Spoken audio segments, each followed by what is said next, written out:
আমি খুবই সিম্পলভাবে খুবই সুস্বাদু রুই মাছের ঝোল রান্না করিয়া দেখাইমু।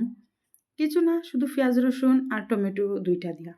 তো হ্যালো এভরিওয়ান, আসসালামু আলাইকুম। আমি ঋতু। আমার আরেকটা ভিডিওতে আপনাদের স্বাগতম জানাই। তো আশা করি আপনাদেরও ভালো লাগবো এটা দেখে, আর খাইতে অত বেশি টেস্টি। বেশি মশলা আলা খানি খাওয়ার পরে কিতা হয়, মানে একটু পাতলা খাইবার ইচ্ছা করে। তো আজকে আমি বড় সাইজের রুই মাছ টমেটো দিয়া পাতলা ঝোল করিয়াতে খাইমু। তো খাইতে খুবই বেশি সুস্বাদু লাগে। আর রান্নাটাও সিম্পল, ফট করে রান্না হয়ে যায়। তো প্রথমে তো মাছটা আমি বাজি লাইছি, এটা আমি দেখাইছি না। আর ও সেম কড়াইত কিতা করছি, তেল গরম করিয়া আর মশলা ওটাই আমি পেস্ট করিয়া ডালি দিছি।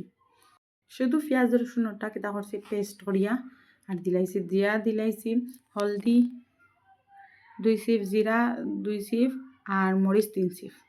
ওটাই দিয়া ভালো করে মশলাটা কষাই লাইছি। সুন্দর করে কষানির পরে আর ওটাই তো সামান্য জল দিম, যেটা মানে পেঁয়াজ রসুন ওটা কুটিসলাম মিক্সারের বাটি, ওটা দইয়া একটু জল দিলাইছি। জল দিয়া আর স্বাদ মতো লবণটা দিলাইছি।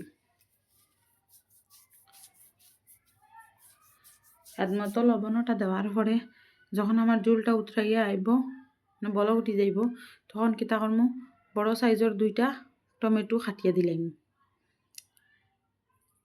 একটু বড় বড় সাইজের ওটা খাটিয়া দিয়া একটু নাড়িয়া সারিয়া একটু মশলা ওটাই একটু কষা কষা হয়ে গেলে বাজিয়া রাখা রুই মাছ ওটাই দিলাইম।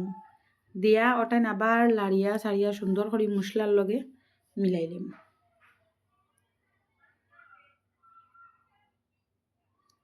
মশলার লগে সুন্দর করে মিলানির পরে ওটাই তো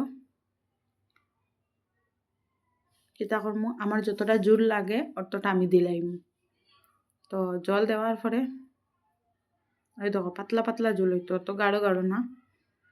আর এটা খাইতেও তো ভালো লাগে, মানে শান্তি লাগে। এরকম একটু বড় সাইজের মাছের ঝোল, যে কোনো মাছের ঝোল খাইতে ভালো লাগে। তো আমি একটু মুখো দিয়া চেক করলাম সব ঠিক আছে। নহয় একটু বলক ওঠার পরে কিতা করমু, আবার সুন্দর করে নাড়িয়া ছাড়িয়া চেক করমু যে টমেটোটা সিদ্ধ হয়েছে নি। আর টমেটো যদি 80% সিদ্ধ হয় তবুও কোনো বেড়া নাই, টমেটো তো খাঁচাও খাওয়া যায়। তো আমার মাছ রান্না প্রায় শেষ হয়ে যায়, তখন কিতা করমু, বেশ করে ধনিয়া পাতা কাটিয়া দিলাইছি। ধনিয়া পাতা কাটিয়া দেওয়ার পরে আর একবার সুন্দর করে লাড়িয়া আর ও আমার মাছ রান্না প্রায় ওয়ার ফতে হয়ে গেছে।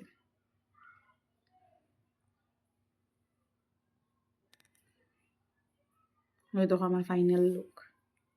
আর মাছটা খুবই বেশি টেস্টি হয়েছিল, আর অত কিছু লাগছে না, একদম সিম্পল পেঁয়াজ রসুন দিয়ে এটা বানাইছি আর একটা টমেটো। আর খাইতে অত বেশি টেস্টি। আর আমার ভিডিও যদি ভালো লাগে তো প্লিজ আমার চ্যানেলটা সাবস্ক্রাইব করবা আর পাশে থাকবা। তো আমি আরও সুন্দর সুন্দর ভিডিও দেওয়ার চেষ্টা করবো।